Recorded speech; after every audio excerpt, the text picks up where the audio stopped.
শূন্যের কোটায় পৌঁছায় দেয়, পচায় দেয়। দুনিয়ায় কোনো নাম থাকে না, কামও থাকে না, বদনাম, কেউ সম্মান করে না।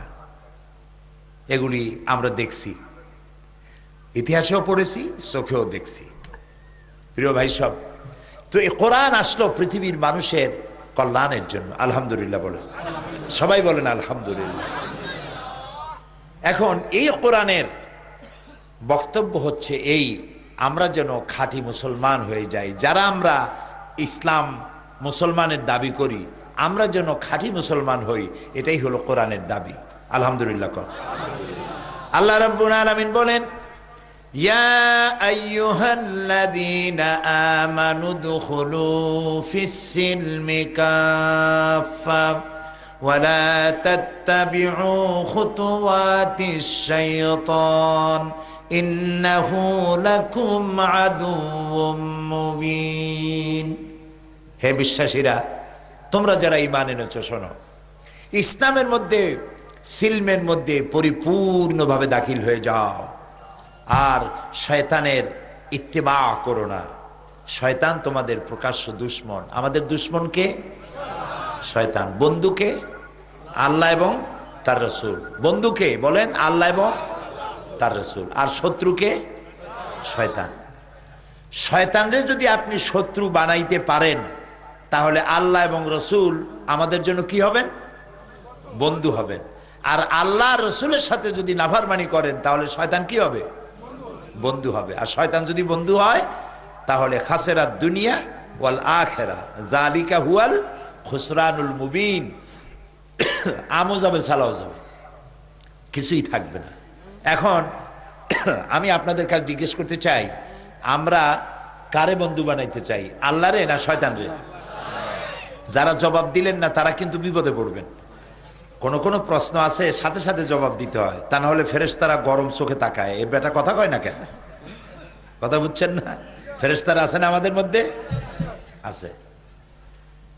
তাহলে বলেন, বন্ধু বানাবেন কারে আর শত্রু বানাবেন কারে?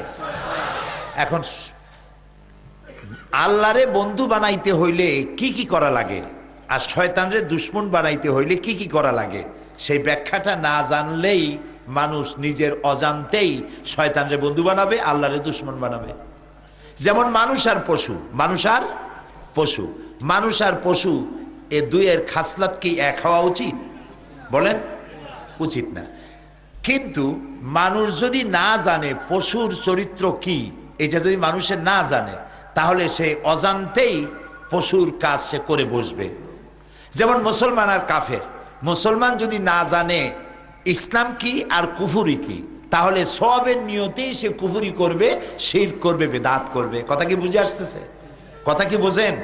আলহামদুলিল্লাহ। বুঝলেই ভালো, আর না বুঝলে বেড়া ছাড়া হবে, না হয় ছাড়া বেড়া হবে, ঠিক না? প্রিয় ভাই সব, আল্লাহ তাআলা বলছেন ইসলামের মধ্যে পরিপূর্ণ দাখিল হও। আমাদেরকে বলতেছে, বলেন তো কাদেরকে বলতেছে?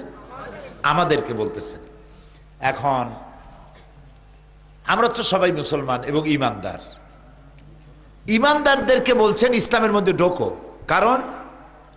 কারণ হলো এই, আল্লাহ রাব্বুল আলামিন বলেন, وَمِنَ النَّاسِ مَن يَقُولُ آمَنَّا بِاللَّهِ وَالْيَوْمِ الْآخِرِ وَمَا هُمْ بِمُؤْمِنِينَ।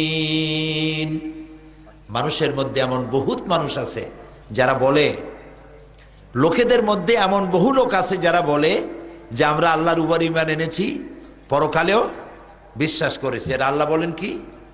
ওমা হুম বিমুমিনিন, এরা মুমিন না। এগুলো কি? মুমিন না। তো আল্লাহ তাআলার উপরে ঈমান আনার পরে আল্লাহ তাআলা বলছেন এরা মুমিন না। কারণ হলো ঈমানের দাবি করে ঠিক, কিন্তু ঈমানের কাম করে না।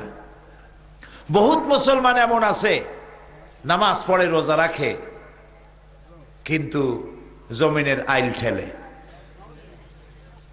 অবশ্য বৈরাগী বাজারে এরকমের লোক নাই, জমিনের আইল ঠেলালো আছে, ঠেলে। নামাজ পড়ে, রোজাও রাখে, ওজনে কম দেয়। নামাজ পড়ে, রোজাও রাখে, খাদ্যে ভেজাল দেয়। নামাজ পড়ে, রোজাও রাখে, বউরে বেপর্দা রাখে। নামাজ পড়ে, রোজাও করে, হজও করে, কিন্তু মিথ্যা কথা বলে, ওয়াদা খেলাপ করে, আমানতের খেয়ানত করে, এরকম লোক আছে? আছে। তাহলে বুঝতে হবে যে ইমানের দাবি করলেই ইমানদার হওয়া যায় না যতক্ষণ পর্যন্ত ইমানের শর্তগুলি পালন করা না হয়। ইমানের শর্ত পালন করতে হবে। প্রিয় ভাই সব, আল্লাহ তাআলা বলছেন পরিপূর্ণরূপে ইসলামের মধ্যে দাখিল হয়ে যাও, মিথ্যা কথা বলো না। মিথ্যা কথা হচ্ছে গুনার মা। মিথ্যা কথা কি? সবাই বলেন, গুনার মা। মিথ্যা কথা বলা কবিরা গুনাহ। এই মিথ্যা কথায় কথায় মানুষ মিথ্যা কথা বলে, নাউযুবিল্লাহি মিন যালিক। মিথ্যার মা, মিথ্যাকে গুনার মা বলা হয় কেন? মা বলা হয় এই জন্য, মায় বাচ্চা দেয়। মায় কি দেয়? বাচ্চা দেয়। একটা মিথ্যা কথা বললে অন্তত ওই মিথ্যাটাকে জাস্টিফাই করার জন্য, সত্য বানাবার জন্য আরো 100টা মিথ্যা কথা বলা লাগে। তাহলে মিথ্যায় আরো বাচ্চা দিল না? এই জন্য ওটা মিথ্যা হচ্ছে গুনার মা, এটা কবিরা গুনাহ। অথচ হাসতে হাসতে আমাদের লোকেরা এই কবিরা গুনাহ করে। আল্লাহ আমাদের মাফ করুন, বলেন আমিন। বলেন আমিন। জমিনের আইল ঠেলে। আচ্ছা দেখেন, নামাজ পড়তে পড়তে কপালে দাগ লাগছে, ঠিক কপালে দাগ লেগে গেছে, কিন্তু জমিনের আইল ঠেলতেছে। এই জমিনের আইল ঠেলিয়া, কতখানি ঠেলিয়া কত টাকা কামাই করবেন, কয়টা বাড়ি বানাবেন এ দিয়া? মরবেন যখন, তখন জায়গা কতটুক পাবেন? 3.5 হাত। তো এই 3.5 হাত জায়গার মধ্যে সকলকেই যাইতে হবে। মাটি আপনি খাইতে পারবেন না, মাটি আপনারে খাবে। এটা সত্য কিনা? আর মানুষের চাওয়ার কোনো শেষ নাই, খালি খাইতে চায়, আরো চাই, আরো চাই। আল্লাহর নবী বলেছেন, লাউ কানা লি ইবনি আদম ওয়াদিম মিন যাহাবিন লাহাব্বা ইয়াকুনা লাহু সানিন।